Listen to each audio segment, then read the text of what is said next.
So what I want to take you through tonight, I guess make a couple comments about up front, is what we've put together for your use in looking at the short-term space needs and options and some decision points. You know, Sean Cronin and I have talked enough about this. This is not the first short-term space plan we've put together. Sean counts it as the third. I think it's at least the second. And one of the frustrations I think in this that was expressed by parents earlier, and certainly is frustrating for us as well, is trying to create short-term options that aim at a long-term plan, some of which doesn't exist. It's very hard to create short-term plans and match them up in terms of educational program when aspects of the long-term plan don't exist at this point. And the other comment I guess I'll make up front that I'm sure I'll touch upon throughout the presentation is that some of what we put in here in terms of this option's not available for this year, I mean come directly from the way the capital improvement plan is put together, and there simply wouldn't be money available for us to begin to implement that option until July, which in the case of portable classrooms is not a timely enough fashion for us to have them in, and that's the reason for the statement. If when we sit down with Mr. Cronin in the coming weeks, which we're going to do around some of the dollar figures around some of these models, there's some other way of looking at it other than that, I'm all ears. But right now, I don't know of other ways of looking at creating those funds to move up some of these options. I will also say, I mean, we took a timeline stab at the high school, and while I recognize the concern about the timing, the timeline specified in here, as we've been saying now for a number of years, is a fairly aggressive one. In terms of what's specified in here. If an SOI were to be submitted in the spring and if it were to be approved by November, that's a fairly aggressive timeline. And what we've tried to list, because I laid out a number of weeks ago, months ago maybe, this one idea of how you get to that longer term solution, which people seem to have gravitated to as the solution to that. It's not. It's one possibility. I'll go through some others for you tonight, some other possibilities that we know we'll need to look at in terms of the potential for short term at the high school to get to the preferred longer term solution. So if I can figure out how to move it, there it is, it moved it. So the piece here is just to say that what we've tried to do here is to give you an overview of the space at each school in the system, the plans for creating space where such strategies exist. But the main purpose of this document is to lay out what we believe are the options available. And again, we believe those options are available within a certain set of beliefs and assumptions. I can propose lots of others too that don't hang together academically, that don't provide the kind of educational experiences that we believe we're trying to provide. But these seem to fit within that. A great example is, people have suggested from time to time moving 8th grades instead of 7th and 8th grades. And we've not included those options here because it entails at all of our schools splitting up teachers. How would we do that?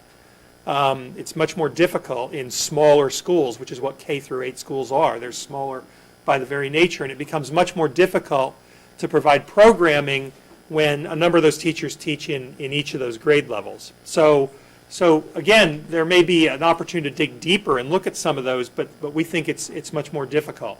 What I've said here in the final part of this this opening is that we believe through FY 2020 we need 23 additional classrooms. Now the one sort of big asterisk that I want to point out is we've made an assumption here about a number of consolidations. That 23 is before consolidations. Okay? So that doesn't include us taking a consolidation each year, if we're actually able to pull that off.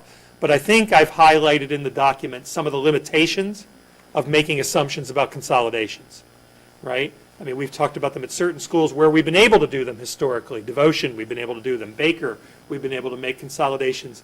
I think I made a comment about one at Pierce. We've never had a consolidation at Pierce School. So that's not really a very good assumption, we don't believe. So let me get into the specifics of this. Can you just explain what a consolidation is? Sure. Consolidation means we take a look at the enrollment in a particular grade level. Sometime during the summer, we monitor it. We take a look at it at the end of the year in terms of some grade levels that we think may drop to a point where we can actually consolidate a section, go from 4 sections of 5th grade at a particular school to 3, or go from 5 to 4. We took 3 of them this past year. So here are some of the assumptions that we used. We used an assumption about the quality of the educational experience, and I need to say here, because it was raised 2 or 3 times, that the work that Monica Crowley's doing around creating what we think is exceptional programming for students at the Old Lincoln School, I think is noteworthy. And we plan, as we get a little further into that, to have her come before you to talk about the experience that she is working with parents, with teachers, to design, to provide there. And I would not characterize that as experimental in any way. It's research-based. They've visited a number of schools that do a lot of the 21st century skills, high-tech kinds of work, and that's what they're looking at being able to provide for students during the time that we occupy the Old Lincoln School. We're projecting here, as we did in the next presentation that I'm going to do for you this evening, on override scenarios. We're projecting 650 kindergarten students each year, and we're projecting 31 sections of kindergarten each year. We're assuming that all grade levels follow a typical historical attrition pattern as they progress through the elementary schools, and that's why we make an assumption of a consolidation. Although we didn't factor it into the model because I can't tell you right now where they are. We targeted class size of up to 22 students in grades K through 3 and up to 25 students in grades 4 through 8, not averages, up to those numbers. So we know that many of our schools currently use substandard spaces for classrooms, for specialists, and for offices. So we believe that the plan described in this document, with the possible exception of adding a 9th elementary school, leaves some number of suboptimal classrooms at the end of this short-term plan. And we've started to lay out a definition, not a count, we don't have that this moment, but a definition of where some of the spaces in elementary schools fall if they're considered suboptimal. So we have some places where the location of the space restricts participation from all, right? It's not handicap accessible to get there. That's a suboptimal space. It's too noisy. It's a classroom below a gymnasium, somewhere where the level of sound is distracting or challenging. That's suboptimal. It's too small. Some people last year criticized us and said, look, you're running a class at that school that has 16 kids in it. That's right, because we had to use a room that was not a classroom to run a class in at that school for that year. That was suboptimal. Fixed configuration. So when we use auditoriums for music classes, and in some cases do things like remove chairs, seating from that auditorium so that we can hold the class, that's suboptimal. When there's limited or no natural light, basement spaces, a number of which we operate, that's part of our definition of suboptimal. And when we have rooms with no shelves, bins, or closets available, and there's a limitation to creating space, that's suboptimal as well. So when we use that term, generally speaking, the rooms we're talking about fall into those categories. We've assumed here that grades 7 and 8 at each school must be located together, again, as I said earlier, given staffing patterns and middle-level programming employed in Brookline. We have 4 computer labs, other than the devotion one, which we're not counting in here at all, because that building's about to be renovated. We have 4 other computer rooms in K-8 schools at Runkle, Pierce, Heath, and Driscoll. We did not assume those spaces to be usable as regular classrooms for program and in some cases suitability purposes. Some of the rooms wouldn't work, they're small. Some of the rooms we have program in that we don't want to consolidate. We assume that office spaces within non-public schools of Brookline town buildings are not available, and any movement means we're renting space. So we didn't assume, for example, that the 2 rooms on the first floor in this building could be used as Pierce classrooms. Someone might want to challenge that assumption, but we didn't make that assumption. So we assume that when we move things out, we have to rent space beyond the $500,000 that we're spending now in the rental of space. Our goal is to implement strategies with continuity, keeping classes and programs in a location over a period of time. We've run some models where we have preschools hopping around the district. We've not considered those models because we believe we need to find models where we have continuity and where we have coherence, a plan with logical connections. To the point that was raised earlier tonight, when we move something, we would really like to have the next step. What is the next logical step in terms of the long-term plan? And so where we don't have that, we point it out to you, that next step doesn't currently exist. We consider students and their programming, special education ELL, first when proposing any options for dealing with our short-term spaces. In other words, as you remember an exercise we went through at Devotion, where we started out moving 6th, 7th, and 8th grade, even before the construction. And parents asked us to reconsider that. And before I said yes, we went back and ran simulations to show what would happen with the district-wide special ed program for 6th, 7th, and 8th graders, and what would be the impact on ELL. Because if the answer to that had been no, we wouldn't have been able to propose moving just 7th and 8th grade. The answer was yes, it worked, therefore we were able to propose it. And we have no cost comparisons, although quite frankly we do have costs on some of these, but some of the things like modulars, portable classrooms, et cetera, we don't have great cost estimates. Again, we have a meeting set up with the town administration to begin to play through those and see how some of this might fit into the CIP. We've had some preliminary conversations in that area with Mr. Cronin, who's been very helpful, very supportive, but we don't have that final model built yet. So then I'll take you through each school one at a time. So let's start at Baker School. So we currently house 38 sections of grade K to 8. I'm not going to read to you the different grade levels there, but it's 38 sections. We have 3 sections, we have 4 sections, we have 5 sections in some grade levels. We project a need for 2 additional sections in 16, 1 in 17, 1 in 18, and 1 in 20. So we project to need 5 sections between now and 2020. Okay? And we project, so let me make sure I clarify this. We don't project Baker School as a 5-section school. We project that under the enrollment assumptions we've made, that particular area would need something to support 5 classrooms per grade.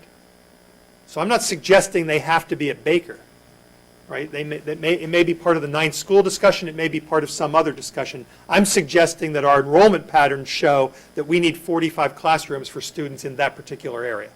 Excuse me, could I just ask you to clarify, does that incorporate some of the Chestnut Hill Realty? So, unfortunately, we don't really take questions from I'm sorry, but feel free to email us questions afterwards and we'll try to get them out. I assume there'll be lots and lots of questions. Sorry.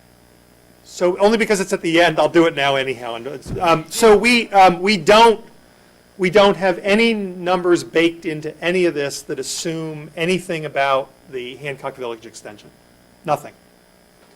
So we're identifying spaces for the current 38 sections. I would imagine people would agree with me that that's resulted in the creation of substandard classroom spaces at this building. The building includes a dedicated extended day room, which would not be suitable for a Baker classroom because of location. I think we stopped counting at 3 things on that substandard list that room would violate. And no additional classroom spaces are currently available at this building. We don't believe. So the options that we discussed here in the document were the possibility of putting portable classrooms at Baker. And what I said here is that this option does not appear to be available in FY16, given that there are not funds in the current CIP for it. They would need to be identified in the future CIP, meaning that they would not be available to us till July of 2015, which is not enough time to put portable classrooms in for next year. And the choice of this option would further tax the common spaces at Baker School, which are already overtaxed. We said that one option would be to use the old Lincoln School for grades 7 and 8 beginning as soon as FY16. And you saw the number of rooms that we need there. And most of the cost of that, there's no additional renovation necessary to Old Lincoln because that's happening now in the plan to renovate Old Lincoln. That's about a $3.5 million expenditure. The disadvantages of that are that it, again, as parents said earlier to you this evening, it's moving students to a building without a long-term plan for what happens to them from there. What's the next logical step from the old Lincoln School? We don't have one. It would mean that this choice negates the possibility of other choices. It negates the possibility of using the old Lincoln School for Driscoll students, if a Driscoll project were to move forward. It negates the possibility of using the old Lincoln School for Pierce School, because as you're about to see, Pierce is a very similar situation. So once you can use it once. You can use the option once, and that's it.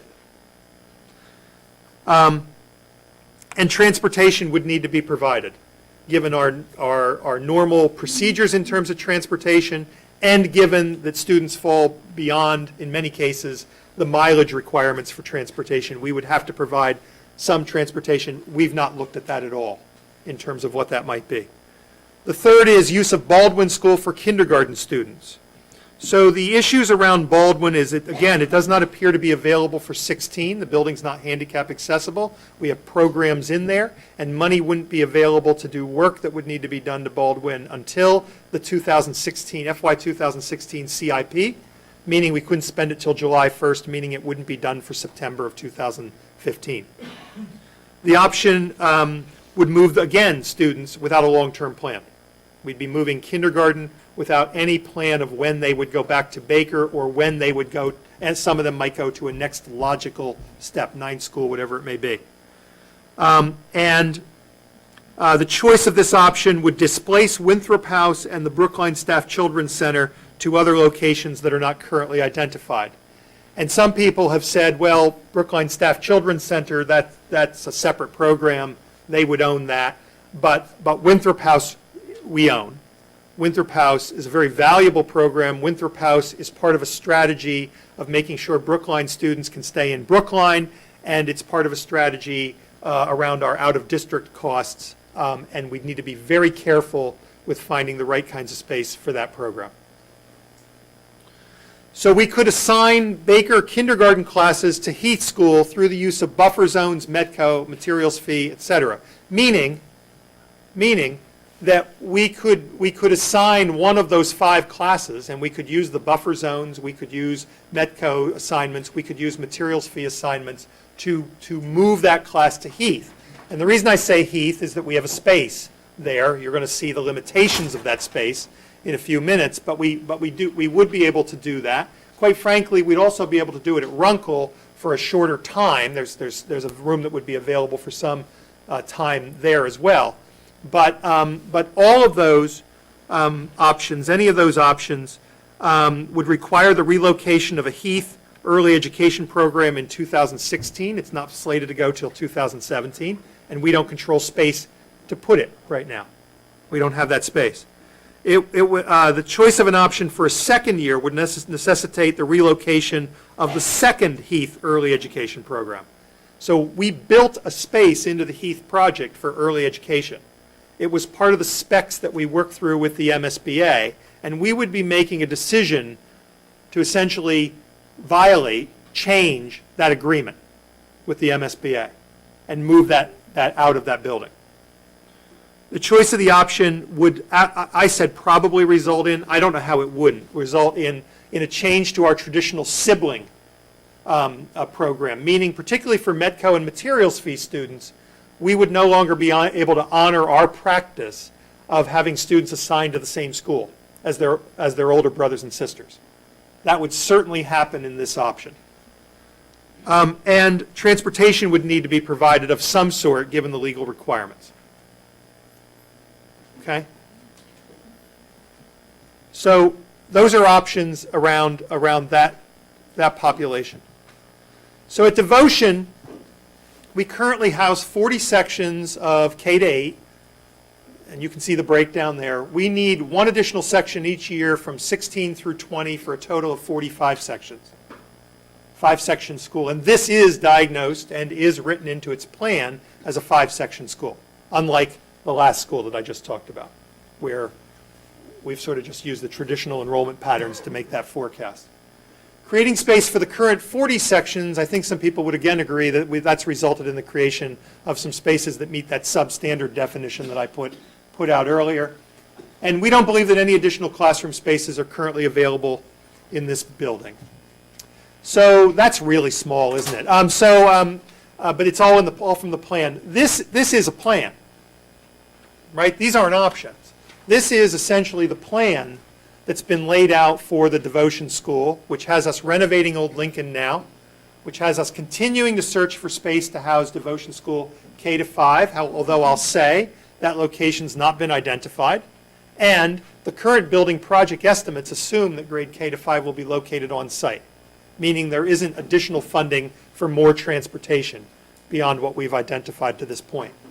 So the plan is in 15-16, because of lack of capacity, to move grades 7 and 8 to the Old Lincoln School, to continue to search for space to relocate grades K through 5. Again, we believe that appropriate spaces would need to be identified by October of 2015 if students were to be relocated, because by then we need to have a plan for construction that starts the following year, following summer. And construction phasing plans would be developed if Devotion students are to remain in the building, meaning we'd have to develop the plans, which we've already started to take a look at, as to how students would be moved around in that building as one part was demolished, another part was built. We move students into, right, all those kinds of phasings that would need to occur. In 16-17, construction begins. Grade 6 students join the 7 and 8 students. Again, we relocate those grades K through 5 if we found suitable alternative space. And if K to 5 relocation is not possible, we'd implement construction phasing for moving classrooms within the building. Construction continues in 17-18 while the 6th, 7th, and 8th graders are at Old Lincoln. 18-19 it continues. And if everything runs smoothly, in September of 19, we would reopen the renovation and expansion, and all students at Devotion, whoever was moved out during that time, would be relocated back to that school. This is where Dr. Fisher-Mueller says I'm supposed to say hoorah, and then go on to the next slide. Okay, so the overview on Driscoll is that the building currently houses 26 sections of K to 8, along with one section of early education. There's the breakdown on that. We project a need for one additional section in FY16 because the 8th grade, its 2 sections, moves out and is replaced by 3 sections. That totals a need of 27 sections of K to 8 through 2020. We have one additional classroom space available in the building that we will begin utilizing in FY16. Okay, so that pre-K stays at that building unless you make other choices. So the Driscoll School plan is that the MSBA is expected to respond to the Driscoll School Statement of Interest. We say here now by January 15th. I will answer the question that was posed earlier. So originally we've been using a date of November. I don't know if MSBA is getting to any of the SOIs in November. I'm not sure they're getting to any of them. But we've been told that it's more likely that they will respond to SOIs now in January. Okay, that's and the reason, by the way, for that 2-month is that board only meets every other month. So if the SOI is accepted by MSBA, we would proceed with the MSBA through next steps and Driscoll feasibility. If it's deferred by MSBA, some people have said here if it's turned down, that's not likely. What's more likely is that there would be no action or a positive action. Those are the 2 most likely scenarios. But if it's deferred, the timing of resubmission needs to be evaluated against the urgency of submitting an SOI for Brookline High School as our priority. You will see in this document that we've actually recommended that an SOI would be submitted for Brookline High School in the spring. Any plan for the type of Driscoll School renovation and addition project described in our long-term facilities plan would require the use of Old Lincoln School for Driscoll grades 7 and 8 during construction. I think we actually forecast that could happen as soon as FY18, meaning the 17-18 school year would be about the soonest we would see that happening. And I think I have some notes on that later in this presentation. But again, if that were to happen, it negates the possibility of using that for Baker School students, the possibility of using it for Pierce School students, because our projections show that 6th, 7th, and 8th school grades from Devotion, along with 7th and 8th grade from Driscoll, fills the building. That's our number.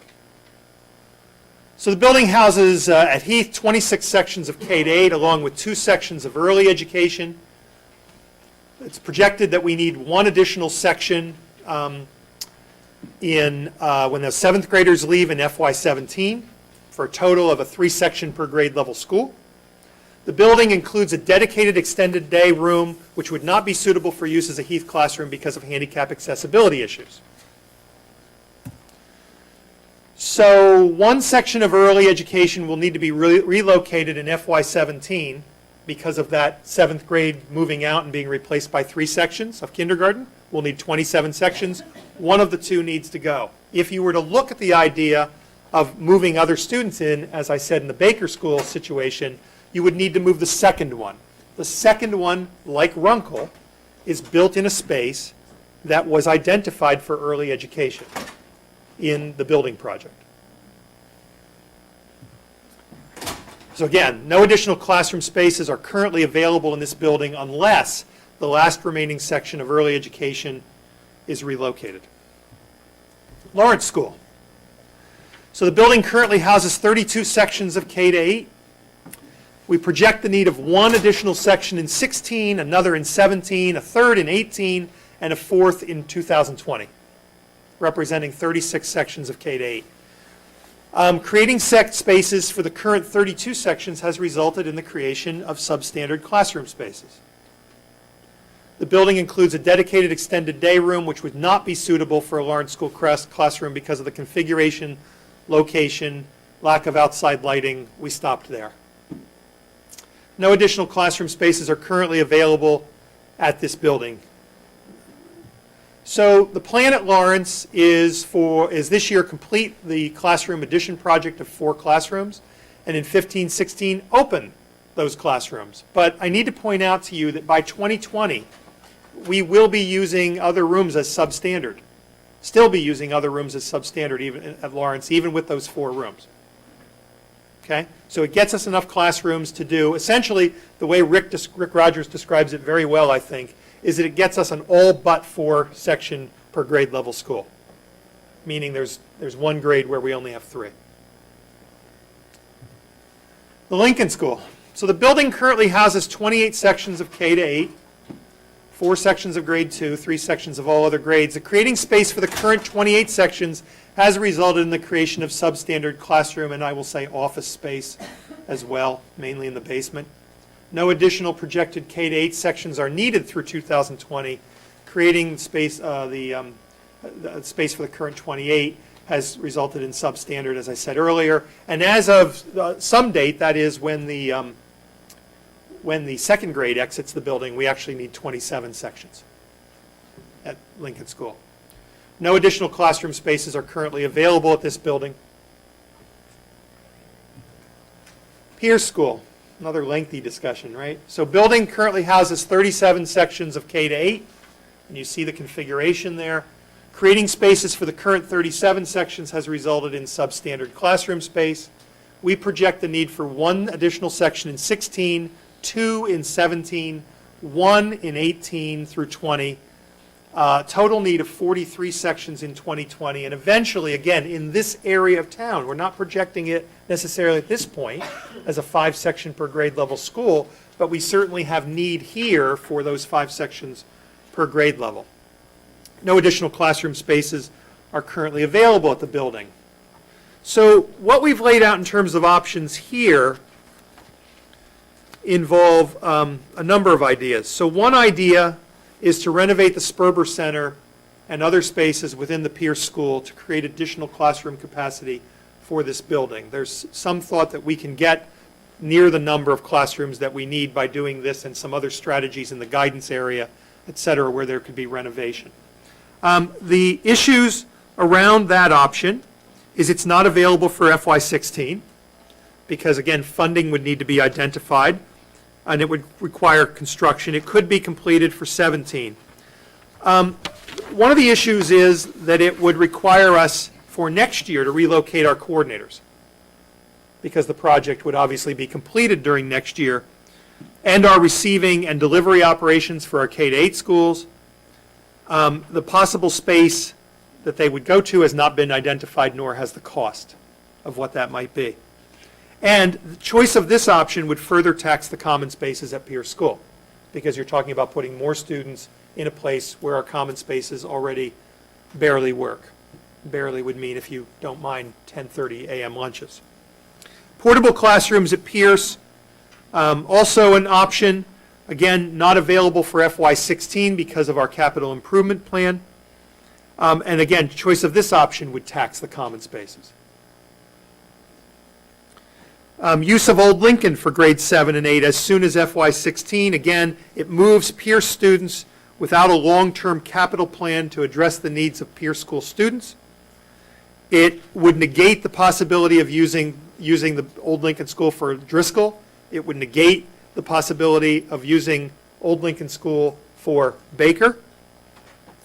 And transportation costs, we haven't determined at all, although sort of a guesstimate says they might be less than some of the other options because of the proximity of the building to the Old Lincoln School. So possible classroom consolidations, which, by the way, I don't think I mentioned at Baker as well, so let me come back to that. But possible classroom consolidations is mentioned here, and I think I said this earlier. While that's a possibility and we've factored a number in, we've actually not had a classroom consolidation at the Pierce School. So I don't think that's one I would identify as a strategy to put at the forefront for how I'm going to deal with the issues for next year at that school.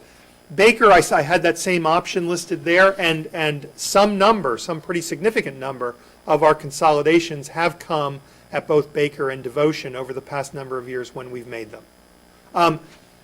Some people have asked me what grade level, and the answer is yes. All grade levels, certainly outside of the primary grades, are where we've made consolidations. So the other option here is to assign Pierce classes of some sort, of maybe we'll say kindergarten, to Driscoll School through the use of buffer zones, Metco, materials fee, etc. Has the same issues that the Baker assignment to Heath or Runkle has, right? It's not available long term. We need that room at Driscoll. We might have to move out. We'd have to move out the pre-K, again, where we don't own space to move it to right now. It would break up siblings. It would certainly break up siblings. And one other thing I want to mention here, you saw earlier in the year the breakdown that we gave you of buffer zones, numbers of students in each buffer zones. So this doesn't have, so the first part of this, Pierce classes to Driscoll School through buffer zones, actually doesn't happen easily because the numbers aren't large. I think last year's kindergarten, I think it was 3 to 5 students in that kindergarten. So there isn't a real opportunity there to do that naturally. Does that make sense? So that's a disadvantage of that model as well. Runkle School, the building currently houses 26 sections of K to 8. People will recall Ms. Charlepsky did in a note she sent me today that the building was built for 27 sections. That is correct, but we do have a 2-section grade in the building. We have 2-section grade 4 in the building. We project the need for 1 additional section in 2020 when that 4th grade leaves, which means it then becomes a 3-section per grade level school. So we have 1 additional classroom space available in the building. It will be utilized in 2020. It has a dedicated extended day room, which is not suitable, we don't believe, for use as a Runkle classroom because it is not a full-size classroom. But if we're doing 16s again, I suppose we could make it work. No additional classroom spaces are currently available at this building unless the remaining section of early education, which was included as part of this building project, again identified as early education in that building project, were to be relocated. But possible. Again, we don't own the space to move that class to at this point. The Old Lincoln School plan is that Devotion School grade 7 and 8 students will attend school there beginning in 15-16. The grade 6 students would join them when construction begins at Devotion in 16-17. That is the extent of the plan at this point. Now, the options that are available is to use the building for additional classroom capacity for Baker School, for Pierce School, or for Driscoll School, and it is an or. One of the 3. If none of the middle level options noted above were to be utilized, that is, if we were to solve them in other ways, because not utilizing this option means we have a solution in some other way to those issues, then there would be room for additional devotion students, and I'm guessing here now, we've not run the simulation on the numbers, that possibly grade 4 and 5 could move there during construction. Devotion students would then return to the school for 1920, assuming we stay on timeline. And under the devotion-only scenario, that is the scenario I've laid out here, the building would be available for use by the high school in 1920, assuming it didn't need a renovation of some sort at that time for differing program, or that there were no other elementary level needs for the facilities. As good of assumption as any at this point, I suppose. But that's the only scenario we see where Old Lincoln would be available for the high school in 1920, when we believe they need additional capacity, not that would, in order for us not to have to implement other strategies. So early education in FY15, we have early education programs in 16 classrooms at Lynch, Beacon, and Putteram, in addition to 5 located in elementary schools. There is no additional capacity at Lynch, Beacon, or Putteram. We must move at least 1 classroom from Heath in FY17 and from Brookline High School in FY17 under any scenario. Under any scenario. There is some possibility we might need to relocate 1 additional classroom from Heath, along with the Runkle or Driscoll programs as I've described here. You make certain decisions, we have to move 1, 2, or 3 more early education programs out. We controlled no space for any of those programs right now. There it is. We've currently not identified space for those early education programs. Brookline High School. So the building currently houses 1,895 students, depending on which day you're taking our enrollment from, I suppose. The enrollment projections for FY16 are here, 17, 18, and 19, and 20.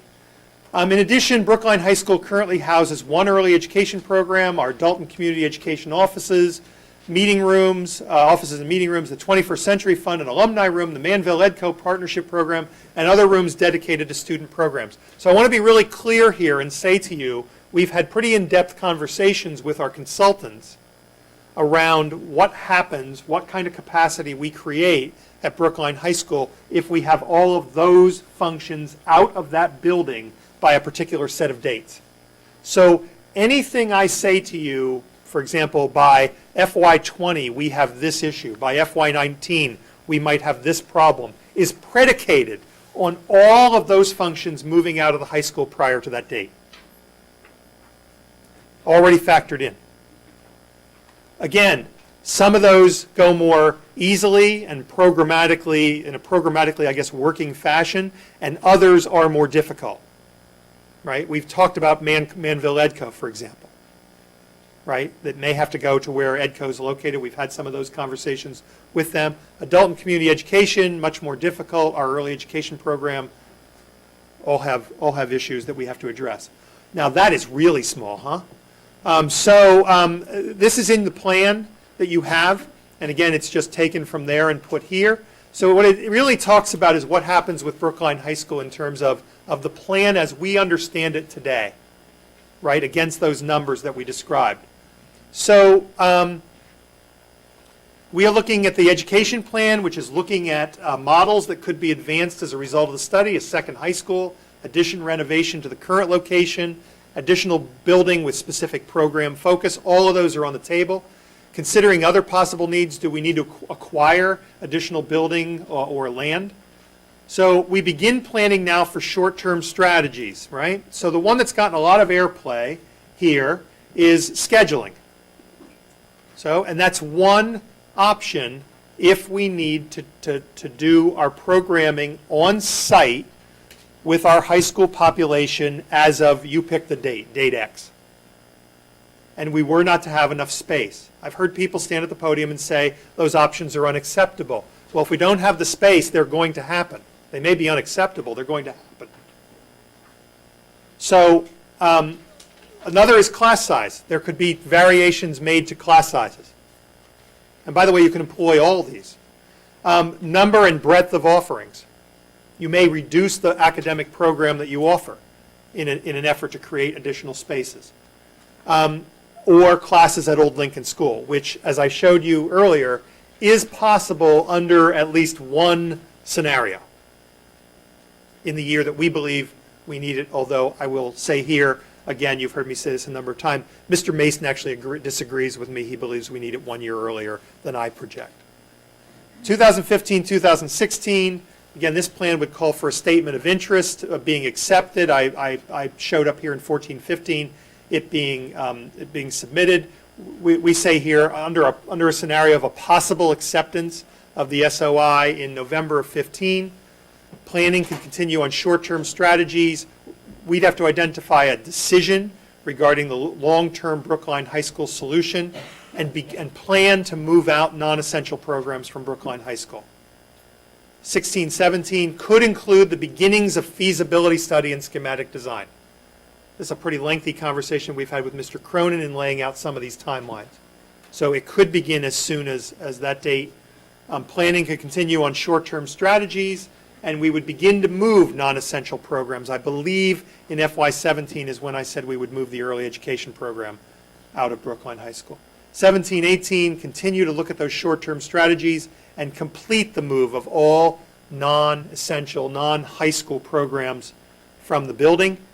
18, 19, beginning implementation. If you're going to change schedules, that's the year before. You'd have to let parents know what those schedules might look like at that point. If you're going to not offer certain courses, you have to have that in place the year before. Possible beginning of Brookline High School project. Completion date, if it began in 18, 19, could be as soon as August 2021. Again, that depends on what it is. It depends on how extensive it is. It depends on whether it's even on the same campus. That is a total guesstimate. And in 1920, we'd have to implement short-term strategies. And hopefully, again, I've shown you one scenario where Old Lincoln might be available, but there are many, many, many other scenarios where it's not available in 1920. And we'd have to resort to other kinds of strategies. So some additional issues here, remembering that we are dependent on other entities, MSBA, the town, others, as well as financing for capital projects. And while we're not going to spend a lot of time tonight on the possibility of a debt exclusion, that is part of the ongoing conversation about override and debt exclusion as well. So some things, and we can certainly add to this list. This is the beginning of a conversation, as I said in the document that I sent to parents today. Finalize the long-term plan to address overcrowding at Baker School and Pierce School. Determine how a 9th elementary school and or the Driscoll School project could address these issues. Hopefully we'll have a timely report from the space consultant that will assist in that.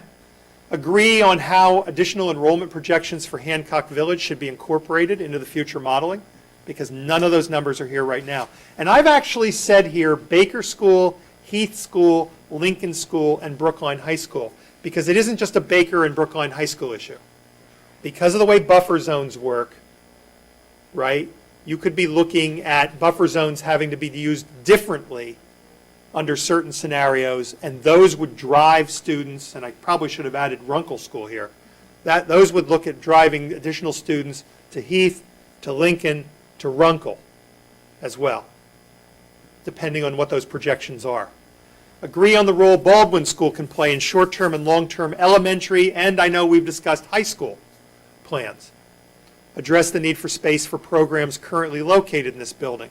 Determine how we would address physical plant needs at Lynch Center as part of these efforts. From the beginning of these discussions, I've said to school committees and boards of selectmen that we cannot lose in this discussion the needs for renovation at Lynch Center. If you plan to continue to use it for 10 or more years. Some things are going to need to happen there over that time. If Sperber is not converted for use by Pierce School, determine a timeline to upgrade the facility for continued use of offices and our receiving delivery center, because quite frankly, it's a fairly woeful place right now. And determine the role, if any, the Brookline Music School building could play, the potential for one classroom plus office space, the need for investment to renovate, the implications for Brookline Music School programming in this plan. This goes back to our discussions over the last year or so about classroom space that might be available there, office space that might be available there, and where we are in terms of us including that in future kinds of models that we put forward for you. That's it. Happy to answer any questions you may have. That's it, sorry. That's all I got. So I just want to say one quick comment before we start this. First of all, a tremendous thank you to you, to Peter, to Jennifer, to all the people who've done a tremendous amount of work trying to think about where the kids go. It's a huge jigsaw puzzle, and I think what we see at the school committee level is not something necessarily that the parents see in any building, which is that all of the pieces are interconnected. And so I'm a parent in the building, many of us are, or were parents in buildings, we understand the building perspective on anything, and that's the first page that everyone goes to, but I just really hope that everybody does take a look at the full scope of the problem, because all of the jigsaw pieces are connected, and I think that's just, I can't emphasize that enough. This is one town, and it's not even North Brookline, South Brookline, it is one town. So I think that's the first thing I want to say. The second thing I want to say is that you had mentioned the multiple plans. I mean, this committee, I'm so excited that I can do the when I was a child speech. Because I usually accuse Ms. Charlevsky and Ms. Stone, my, not necessarily, they are elders, my betters of when I was a child speeches. But I just want to say that this committee and the superintendent have been addressing this problem since at least 2007. And I'm not going to go through the entire litany of times that we have had external consultants talking about this problem, but the idea that this is absolutely brand new and why wasn't anybody paying attention to it. I've had a number of conversations with community members along the lines of, we are in season 5 of the television show, and people are kind of just tuning in, and they didn't quite understand that there was a seasons 1 through 4. But seasons 1 through 4 included multiple consultancies from MGT back in 2007, 2008 to talk about this. They recommended a 9th elementary school back then. There was just a huge reaction that was a bubble. We couldn't possibly build a 9th elementary school, so there was expanded. Sorry, what? Sorry, that one I have to correct, Oh, go on. because what MGT said was we needed a 9th elementary school and there was nowhere to build it Yes, in Brookline. That also, and also the reaction we got was that's a bubble. It's not, like, there aren't that many kids. Those kids aren't going to be here for that long. There was some of that. It was more about, Plays, Runkle, Heath, Devotion was part of that. We had a town school facilities group, a town-wide group, school committee, board of selectmen, building people who were all, I mean, a lot of different people were on there in 2011. B-Space was 2013, the override study committee was 2014. I mean, this is season 5, 6, 7, perhaps. And so I just want people to understand that this is not a brand new question, that these issues have been underway and have been being discussed. And I think what you said, Dr. Lupini, about resources being available and public will being galvanized around a solution to this is really critical. So thank you for all of this tremendous work, and I will open it up to questions. Thanks. From the committee. Ms. Charlevsky. So one thing in what you were talking about, all the things that have happened, is in addition to all that, the building department has been working miracles on carving out spaces within the buildings to accommodate the children that are here. So that's been going along with all those other pieces. I had two, a question and a comment. One, in terms of the BHS offerings and limiting them, I'm not clear. I understand, raising the class size, or making sure that most classes get to the class size of 25 or so. But making the offerings less, I don't understand how that would, because if we don't run a class that's less than X size, what difference does it make what class it is we're running? Except Well, for those- so that may be the actual strategy that implements that particular item, right? That may be the strategy. And I mean, what you end up with is the thing that, none of us like to talk about, that I like fully scheduled students, Oh, yeah. right?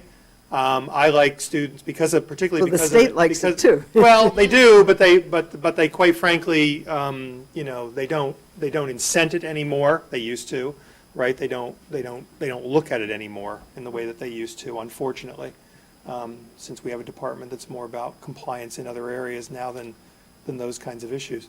Yeah,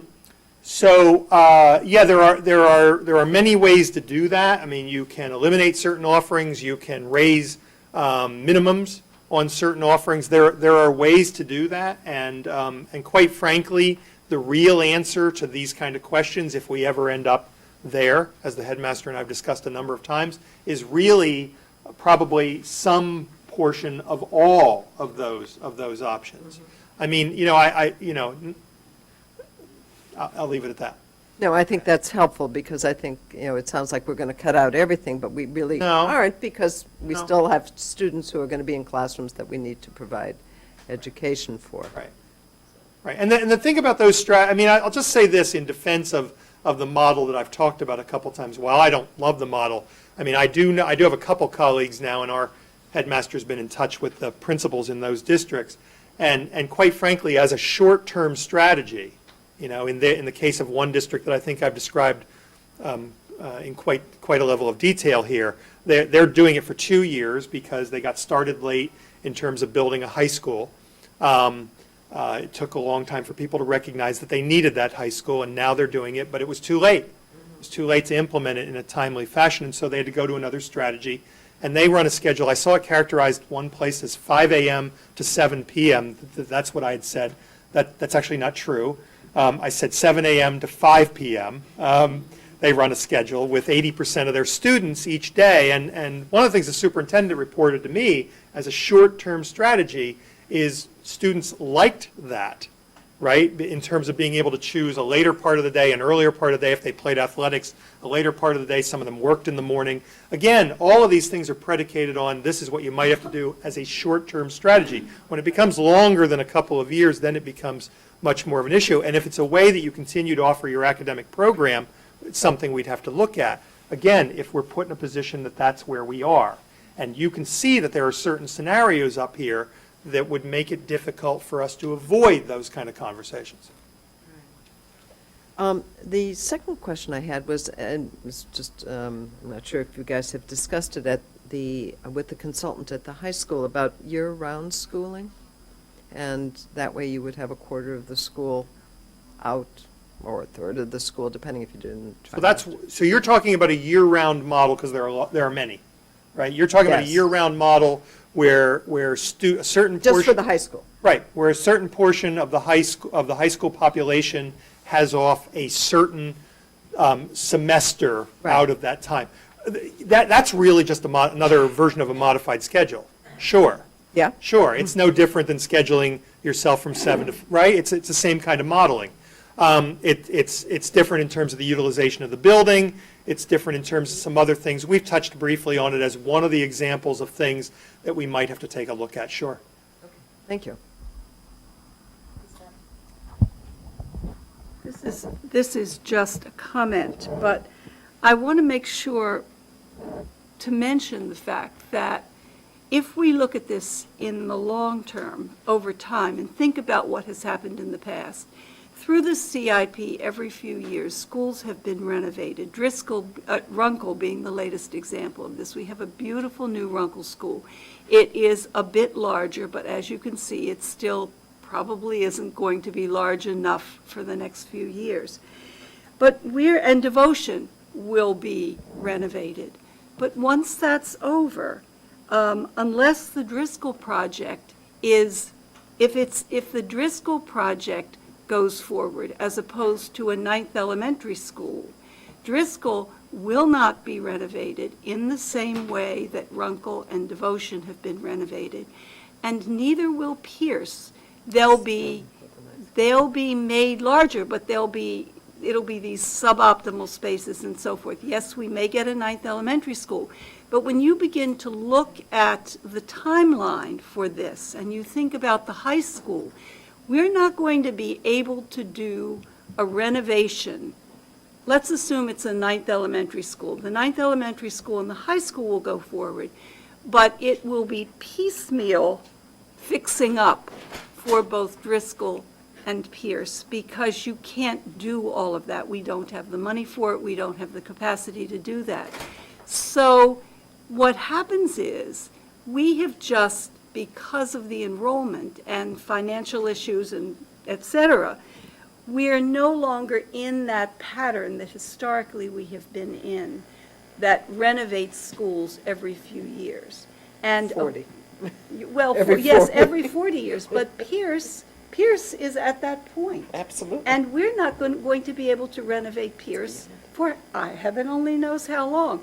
So we're really in a very difficult situation here, trying to provide the best facilities we can. But I think we need to be realistic and say, in certain ways, we are really sitting behind the what is it? Eight ball. It's the 8 ball. Right, because we can't do things the way they have always been done. And that's not going to make everybody happy, but it is a fact of life going forward. So I just think that needs to be on the table. On that shirt, Ms. Patrick.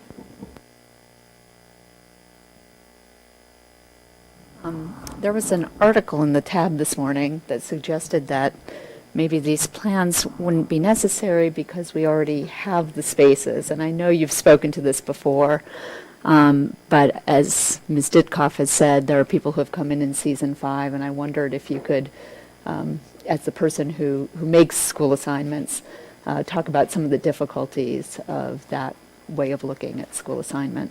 So, thanks so much. So my own personal opinion is that a model's a model when it actually seems to be applicable, it seems to be workable. And I've tried to study this model a number of times and I don't find it to be workable. It makes assumptions that I suppose somebody else might be able to do. I don't think I can. My understanding is it assumes some number of seats are available. I've heard 800, I think I heard 600. We'd love to know where they are. But it does that by making assumptions like, thank you so much. It assumes a certain class size that's above where we are now by X number of students.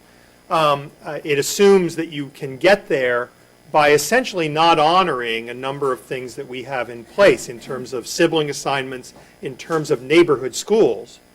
It assumes that all of those things are on the table in terms of moving kids around, that I can say, your oldest child, we have seats over there to get to our new 24. I'm sorry that you have other siblings at this school. We're going to move them. Well, in as much as anybody considers that to be a realistic model, sure, I suppose it's a model and it works.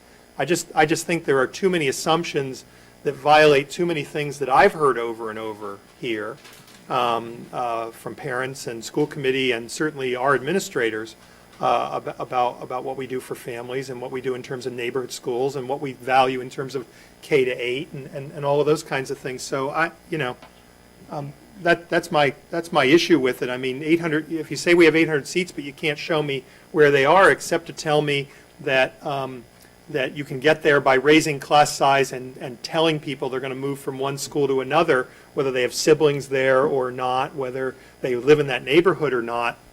To me, that's a non-starter, but that's me.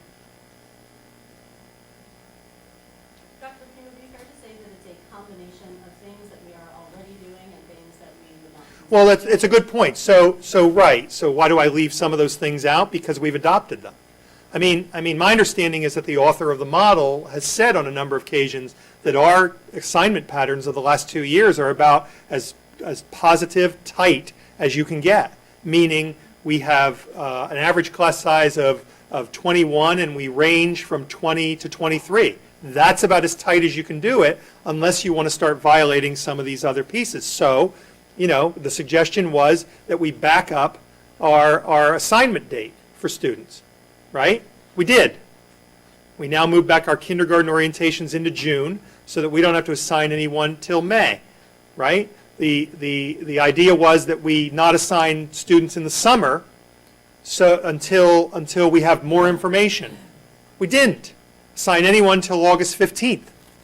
right? Because they didn't, under the sort of the theory that they didn't have to attend a kindergarten orientation, and therefore we could assign them that late, and whatever. The model does not take any of the information about ELL that we've discussed into account. None of it. And 38% of our students were tested for a language this year. How do you ignore that in the creation of a model? So, yeah, it's a number of things that we've already done, and a number of things that, quite frankly, don't work, and a number of things that I think the author misunderstands pretty drastically. How do you really feel, Bill? Yeah. Ms. Dunn? Thank you, Madam Chair. Yeah, get off the fence, Bill. Tell us what you really think. I do agree that I thought it was unfortunate that the whole concept of reassigning students to solve our problem was reintroduced, because I thought that had been asked and answered many times, mostly through the override study committee process. Actually, the override study committee decided not to endorse that approach in its final report. Right. One individual. Right.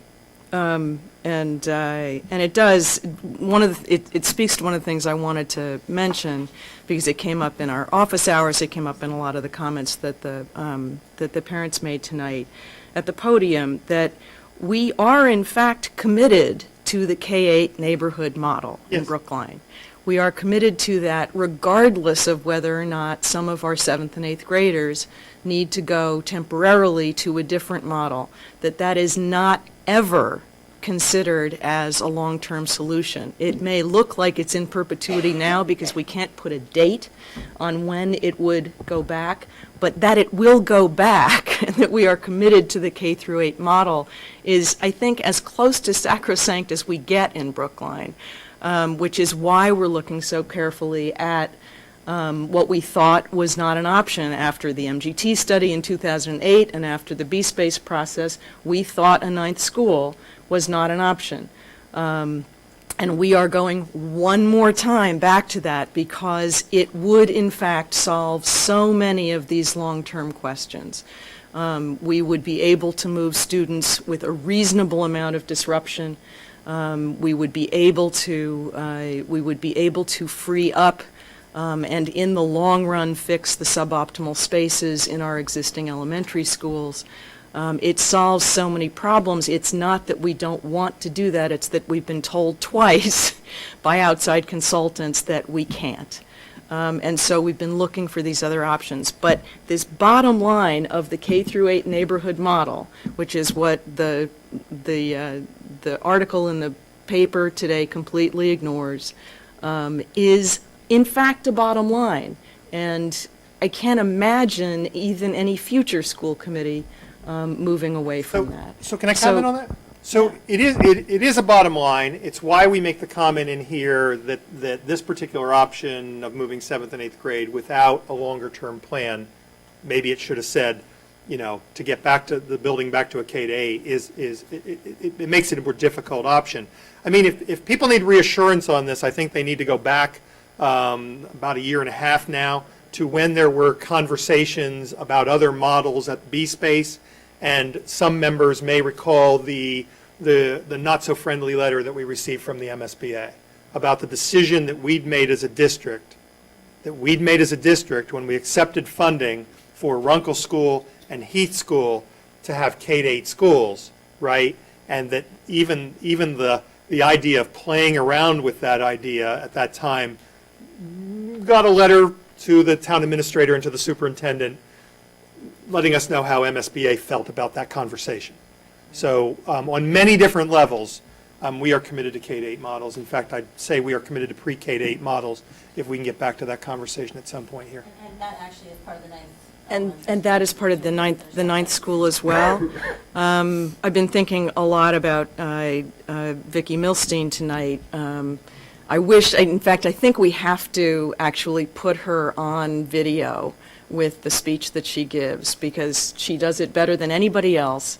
But it's the other piece of what I just found myself.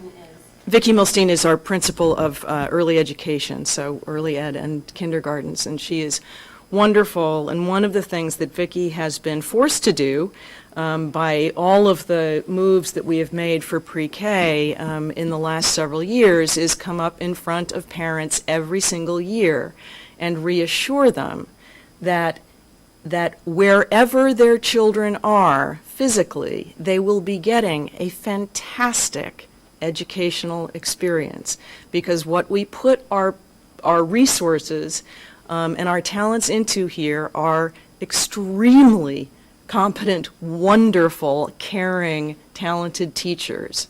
And we make any space that the kids are in suitable and appropriate and sometimes even beautiful for those students, even when we have to move them around. And it is again, along with the neighborhood schools, it's not just a core value. We live it every day. We live it no matter what we have to do in order to accommodate crises like this.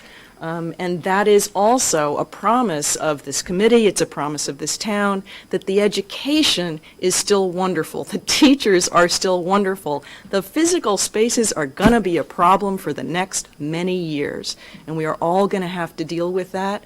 But the promise is to the educational quality and to the safety and security of your children in those spaces. So all of those things are promises.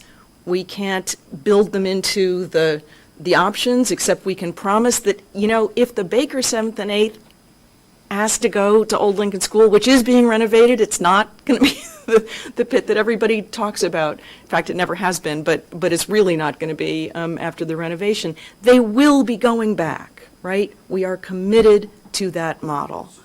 So, Let me make a comment about the early education. So there are lots of places where this whole idea of coherence and continuity, I mean, you described what we've tried to do in terms of programming. The question I'm asked when I go before those parents every year is the program going to stay there? Right? Do you have a plan? Or is this just a one-year hopscotch across town? And so it's one of the reasons that we built this plan in the way that we did. It's why even some of what's in here doesn't make great sense to us. The idea of relocating a class to the Heath School, it doesn't make great sense, right? We built them in because we knew we were going to have to look for some short-term measures, maybe why modulars, portables were put in. So we built in some of those kinds of things. But every time I've talked to parents about the early education programs, they've wanted to talk about the continuity of those programs. Are they going to stay here? Are they going to be here for some period of time? And are you all working on a plan to bring them back to elementary schools? Right? And that we're putting out rent. Again, for people who come in season 5, it's over $500,000 in rental that we're spending on an annual basis to support the locations for our early education program. And as you'll see in the next presentation, we're actually projecting higher figures over the next coming years for spaces that we don't yet know where they are. So there was, Madam Chair, with your permission, there was one more thing specifically to your discussion of the CIP and its capacity, which goes directly to the ongoing conversation about the potential for the debt exclusion override in the spring, and why the argument is to exclude. The argument that the selectmen are having is between excluding just a portion of the devotion project to be paid for with a temporary increase in taxes. That's what a debt exclusion override is. It's a temporary increase in your taxes to pay for the service on the debt for a building project. And they are temporary because eventually you pay off the debt and it goes away. But the reason that we have repeatedly said that it makes more sense to do a debt exclusion override for the full devotion project is because the CIP desperately needs to free up its capacity so that we can take advantage and move more quickly on some of these other options. So when you talk about the CIP not having funds in it until 2016 for something like portables, which could solve problems in the short term and reassure parents that their kids are not going to have to be shuffled all over the place, it seems to me that that's the strongest argument I've heard for the larger debt debt exclusion because the CIP clearly needs more capacity. That's exactly the kind of thing we need to be able to jump on. Mr. Rose, say a word to this? Right, I just wanted to throw out the numbers that the deputy town administrator was working with. If you think about the two recommendations that came out of the overage study committee, what was called Group 1 and Group 2, the lower number would have allowed for a $36 million debt exclusion to just complete the the Devotion School project, where the Group 2 recommended an additional, essentially $36 million that would allow for us to have another project to follow immediately thereafter. So that what that effort would do would be to allow for that additional capacity, and then for us to define where that is based on this conversation about these issues that have been put in front of me. No, I just wanted to be sure that we were keeping our eye on that because it seems to me that the other place that's not in here, and I wondered if you thought about it, that I know that there is land still at the Heath School, that if we had to create classroom capacity there, and we could do it with a truly temporary portable trailer as opposed to this modular construction, which is really much more long-term. But if we're really talking about short-term capacity, could we not create that capacity at Heath, for example, for early ed classrooms so that they wouldn't have to go somewhere else for rental? You see what I'm saying? I do, I suppose. Yeah, I suppose we could. We haven't looked at that at all. Quite frankly, our goal has been to group early education classrooms, right? To keep multiple classrooms in one place. Our preferred kind of site would be a place where, if I go back to this plan, where we could locate at least 3 classes and probably a 4th that's coming along in the next few years, right? A class that doesn't presently exist. I mean, that would be our first preference, to create a Right. site. I was just thinking, you were, in the options that you were showing us, there were a number of pre-K classes that might move out in order to produce the. Right. Right? Yeah. And if we could group them, for example, at Heath, since that was one of the options that you put forward, that maybe it would have to move out of Heath Right. and that, right? But if we could keep it there and add to it using a portable. Right. Because for pre-K, a portable, and Heath it has that benefit of that huge park right across the Right. street, so We'd have to look at it. I would just add that to Yeah.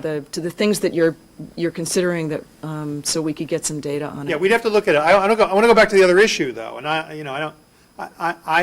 we have not tested at all 3 years, 4 years, whatever number of years after a project, using a room that was identified in a building project as X for Y. We've not done that at all, and particularly if that room might need some sort of renovation. I mean, it was built as a pre-K classroom, probably as a kindergarten, right? But if students are then aging to first grade and that's still the room, because you're still going to need it, right? You run into other problems. We'd have to test that with MSBA. Yeah, except that, well, yes. I know yes, I of know course it's we done. would, right. I just want to make sure that, like the 7 through 12 conversation, that we were addressing it, in some kind of proactive way and not waiting for a letter. Right. In the past, I mean, I don't particularly like the sort of testing with MSBA on everything. Right. And I think the community was understandably aggravated Right. by the degree to which that conversation was driving some of the conversation and decision-making in the past. On this particular issue, I think they would probably be pretty flexible, but I who think so, knows? too. As Yeah, you we'd have said. to test it against the cost versus the cost of the rental versus the idea of grouping all those things would have to be tested. Yeah, yeah.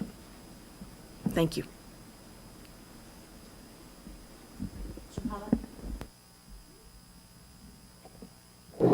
So we're talking about short-term issues. For 2020, yes, that's a new. That's short-term. Short-term. That's short-term, but it's, as my colleague here has said, it's a jigsaw puzzle, and so we're sort of always talking short-term and long-term, and I have a couple of sort of items on on both, but just at least starting with short-term.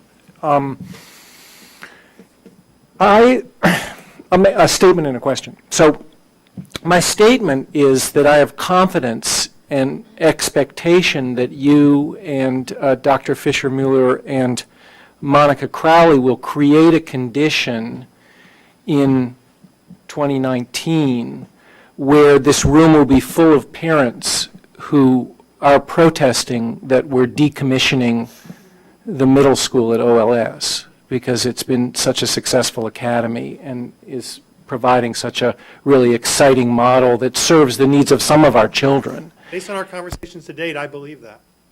Ms. Quinn, will you just put that in, and Ms. Fisher from the tab, can you just put that down? Because we're going to need to Google that in a number of years, this prediction for people who are showing up in season 11. So the question really that I have to ask you, which, because you've given us all these projections of we need a classroom next year here and then 2 more the year after or whatever. We've got all this growth, but we do have these large buffers. And so the models that you've suggested for addressing the short-term growth are these competing models of moving the 7th and 8th grade out of this building or moving the 7th and 8th grade out of that building. But do you think that there would be a perhaps more difficult to plan for and administer, but a feasible path of using the magnet of this 7th and 8th or 6th, 7th and 8th grade academy and all of the kind of special opportunities that it has to offer to draw off the overage, the students enough to kind of stay in balance for the short term, just to manage this short-term issue. And then there's obviously short-term, we hit up against the wall in 2019. And before I let you answer the question, I just want to get to one of my long-term points. 2019 works for providing OLS back to the high school to deal with its capacity. Yes. Only around the devotion project. And let's look, because you've identified just by 2020 we need 23 more classrooms, and we need more than that beyond that. And how long have we been in sort of urgent process on the devotion project so far? How many years have we spent? 3 solid years working on it to be done in 2019. And we need these 23 or 27 or 30 more classrooms at other places than devotion, and none of those projects are started. So the long term is just as urgent as the short term, because we can't get any of, no matter which one it is, we need 5, we have the demand for 5 sections in the region around Baker. We have the demand for 5 sections in the region around Pierce. But just, so I'll let you answer my question. So the first thing I want to say is I think Dr. Fisher-Mueller wins the bet that we had, which is that eventually we'd get back to the very first idea that we put on the table, which, right? And I think it was you who said, eventually we'll get back to the idea of a magnet school, middle level at Old Lincoln School. So thank you very much. I think Lab school, thank you. I think I owe her lunch or something now as a result of that.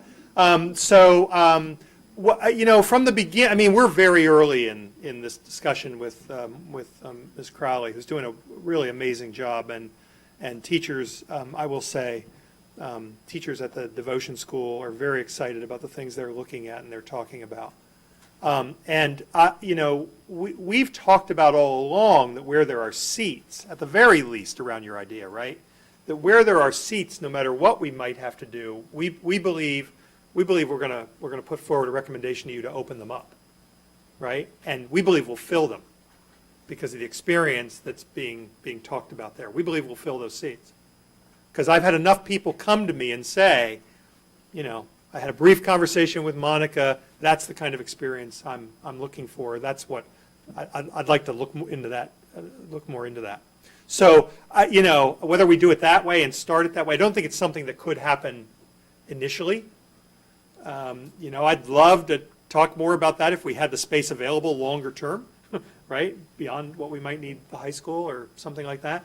But that's been part of our discussion from early on is just in terms of whatever school or schools we end up with there, in terms of being able to open that up for others who may choose that building. And for, for every comment, not for every comment, but for a number of the comments I've heard about, people not wanting to look at that. I've had a number of people approach me. I know Monica will tell you the same thing when she's here, and talking with you about what they're planning, come and say, I'm not one of the schools that's being talked about. Is it impossible for me to look at that experience that you're planning at Old Lincoln School? And we think the answer should be, it's absolutely possible within open numbers of seats for you to look at that experience for the number of years that we're open. Can I just- Actually, I just want to comment on that, because. yes, on that point. Go on. And actually, to support that point, our policy allows for that. Yes, I'm not sure we'd need to do a thing Yeah, in order to do that. that would be my sense. I'll take that as a motion and a second. I'm We're all allowing set. you. Thanks. So first of all, I made a mistake earlier. We're in season 6, not season 5. Thank you to the people texting me. I got it. Number 1, so we're in season 6, just for the record, Ms. Fisher, Ms. Coyne. But I just want to, one small piece of seasons 1 through 5 on middle schools. I think that there was along the way always interest from a group of parents who were interested in that as an option. They thought for their child that would be a better option for their child. I think what we also heard loud and clear, though, was that this community is Right. committed to Right. K-8. And so I think where things got tripped up in the earlier conversations was when those assignments weren't voluntary, Right. they were mandated. So for example, assuming that a school that had, let's say, 4 sections would go down to 2 sections of 7th and 8th grade in that building, and assume that either there would be half of them would go to this new middle school model, and if they weren't enough volunteers, you assigned them there by lottery. I think that's what started getting tricky for people, and without that sort of assignment, you didn't reliably, Mr. Rowe, correct me if I'm wrong, you didn't reliably get enough Right. students That's out right. of the building to That's right. actually solve the capital problem. And so if you want to use that as an interesting pedagogical innovation, my guess is that on a voluntary basis, Right. there is going to be support in Right. exactly the way. But So just we may end up rewind the- somewhere in the middle. Right, so right? just to rewind the conversation, if you can't reliably get them out, then it doesn't reliably solve Right, the that's right. capital problem. That's And right. when you start forcing it, that's when you start getting community reaction. So- That was the So base. thank you so seasons much 1 for through 5. reminding me of that model that I You're think welcome. I Yes, proposed you're at one welcome. point for a discussion. That was the B-Space discussion Pain when sort of we came were, back to my neck as you While were we're going through that, so reviewing thanks. history. Okay. So, bottom line, it might work, but it's tough to rely on it as I don't think the you can plan. Rely on it, but again, as part of an option around the other things that you need to do, and then a conversation when those people show up in 2019. But I wasn't trying to solve the problem of making sure we have additional pedagogical models to offer the Brookline families. That's a lovely idea, but I was really just trying to stick to the knitting and say, could we use this as a way of managing the short-term capacity issues over the next 3 years? None of the models that we looked at, even way back when we looked at that, said that you could do it reliably, right? That's the problem. Maybe, the answer is maybe. Maybe. Right. Well, maybe's tough, but it could be, right. So on the long term, with all of this growth, both already here in our, as you said, the model for the growth in the Baker area to demand for 45 sections is not including any additional families at Hancock Village. That's beyond that sort of, so we've got this big piece of anticipated growth there. Same thing at Devotion. You add it up everywhere, it's 23 classrooms. And we're now going to be looking at the possibility of positioning a 9th school, and we have no idea where. It could be anywhere in town.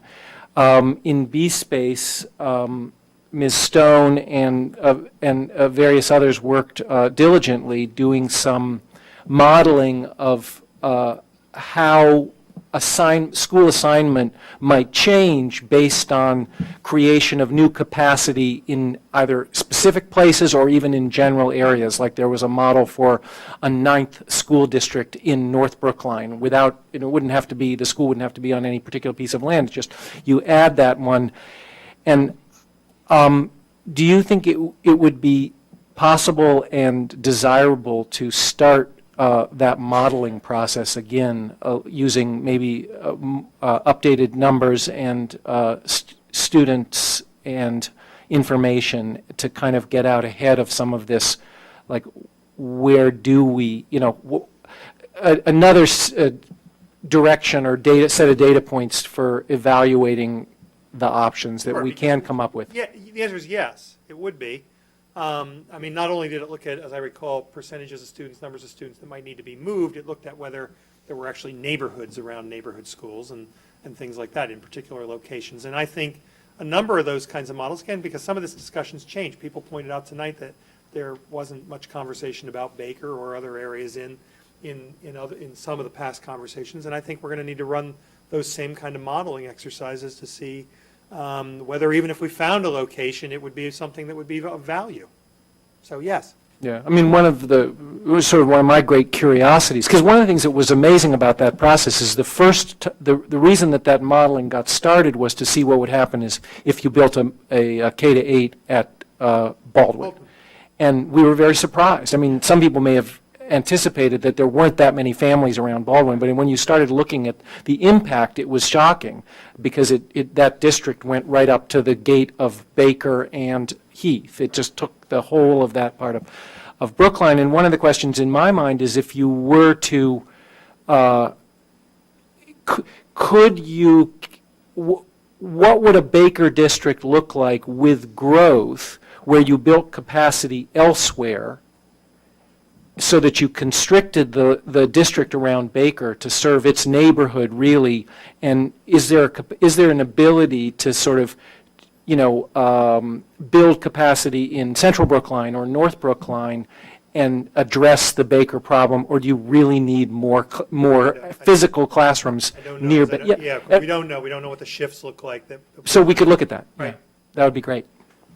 And in fact, we've heard from a number of folks in the South Brookline area questions about different abilities to buffer differently in the Baker zone, some of which include buffering Hancock Village differently, buffering other pieces of the Baker district differently. So I think Yeah, that might- and to the point you raised at the beginning, and I really appreciated about, how this all sort of hangs together. I mean, those are great comments if you're talking about some other location being available. If you're talking about the schools that exist, it reminds me of the Devotion Lawrence Pierce issue when people say, well, don't put any buffer zone kids in our building, put them at Lawrence, put them at Devotion, put them at Pierce. I mean, the schools all have similar kinds of issues in terms of the capacity and what's still available. So they all create problems. You really have to look at this across schools. But again, as an exercise around another location, it's a very different conversation. Any further comments? So, I'm sure you don't want me to ask this question, but what's next? Right, what is our next? Oh, no, it says here, this will provide the school committee with, where did I see that? Where was that? Oh, yeah, outlining options available. I mean, we have a meeting set up with the deputy town administrator. We're going to try to do that next step so I can take one of those assumptions off that says there are no costs here, right? So that we can put some costs around some of these kinds of things. We can figure out where they might fit into some CIP. To Mr. Cronin's credit, to Charlie Simmons' credit, to Mr. Rowe's credit, they've done some of that work already, provided Sean with a laundry list that he's not terribly happy with the length of right now, and start to boil that down in terms of what that might look like, add those pieces. And then I think we need to continue to have conversations, whether they're capital, whether they're here, whether they're both, about these things. I said before, and I got some strong reactions from some people, we're too late, right? We're late on a number of these things. We've been talking about them for a number of years. And to your point, we got comments a number of times from a number of different decision-making groups that this is a bubble. This is not going to happen. I remember distinctly the MGT conversations when they put forward 3 different proposals of what enrollment would look like, and members of that committee said, you can't go with that top line, that's too drastic, nobody will believe it, and in fact, our enrollments have exceeded that top line that we didn't go with. Right? So, Our enrollments have more than doubled Right. that top line since 2008. They were at like 600 was what they would see growth, and we've grown more than 1,000. so anyhow, so they've exceeded Different. that projection, right? So we're to the point that's been raised. I think Emily was here. She raised it at a couple of the testimonies about the high school and whatever. The timelines are tight because these things take a long time to develop, and we really need to get at them. So let me just say this. So, you know, we had a senior staff meeting today, and we spent the second half of that meeting with Monica Crowley, right? Who needs to plan for what's happening in 15, 16, what's happening in 16, 17, who's coming, how do I begin to work with those families, as she's doing already at Devotion and doing a great job of. But we want a quality experience. Whatever we provide here, we need lead time to provide that quality experience. So it needs to start now. We need to get those costs for you. We need to continue the conversation. And as soon as we're possibly able, we need to come to some decisions on some of these short-term items. So just on that, I think, let me ask the committee a couple things. One is, it would be very helpful if over the weekend or when if you could go through this and jot down further questions and comments about it. I think there are a couple of things I've heard today that we might want to, I don't know if this is a living document or not, but things like. Sounds like it might be. Things like, that we should write down a document somewhere that this doesn't get a renovation for Pierce or Bristol unless X, Y, or Z happens. It's just worth writing down. Right. Or your point about the pre-Ks don't come back into the buildings unless certain things. So I think there are just a couple of these things that we know the community is going to be interested in, and it might be worth documenting them. And there might be others as well. I think your point, Dr. Pini, about getting ground estimates for costs would be terrific. Yep. I think the other thing that would be helpful, at least for me, although maybe this is clear for other people, is just the timeline of when we need to be making decisions. So you mentioned Monica needs time to plan. We know the Devo architects need time to figure out phasing. Yep. Right? We know the CIP has its own timeline, town meeting has its own timeline. We know the override has a timeline. Like, there are lots of timelines, and so I think it would just be helpful for me anyway to know which of these decisions has to get made when, so Right. that at least we're ahead of our Right. own decisions. And then I guess the last question is, there were sort of a bunch of things in here that would be really helpful to do. I mean, so one was the assumption that we're not using any town office space. We're going to continue to rent office space. I think that might be the kind of thing that would be useful to quantify for the town, for our community, and say, we are spending X thousands of dollars, tens of thousands plus, on office space, and if that were available from the town, that would be an efficiency, shall we say, that money that we didn't have to expend because those are town-owned offices. So anyway, I think it's probably worth quantifying that, and I would say the same thing is probably true about, and similarly to Hancock Village or other types of redistricting scenarios, so that when this ninth school advisory consultant comes, his process is happening, that information, which we've promised to that person, is we're ahead of that. We're not crunching to get that on the back end. So I guess I'm just feeling like there are a number of pieces that we're talking about, and I would love to see them on a piece of like horizontal paper on deck. I understand you need to see them on a horizontal paper, but they're like balls up in the air. Not all of them, though. Well, so many are dependent. So if, for instance, we found a space for the ninth school, well, that would change a lot of the other timelines. Sorry, I'm just literally talking about the next number of months. I'm not even talking about the whole okay. thing. I'm saying, All right. what I heard from the superintendent is that we need to be making decisions on a bunch of this. We're already late. We need to make them as expediently as possible. I guess what I'm saying is there's some information that we've been talking about that we need to make some of these decisions, some of which we're not going to have. Right, But- exactly. But, okay, but if we have to make a decision without having the information, I want to We write can that always down go also. I back, just yeah. want- I don't know And we what can I'm always saying. change the decision if better information becomes available. Make it better. Dr. Jackson? So, to that point, and to your point, Bill, about the long-term urgency. I'm sort of stuck in that earlier conversation we had during office hours.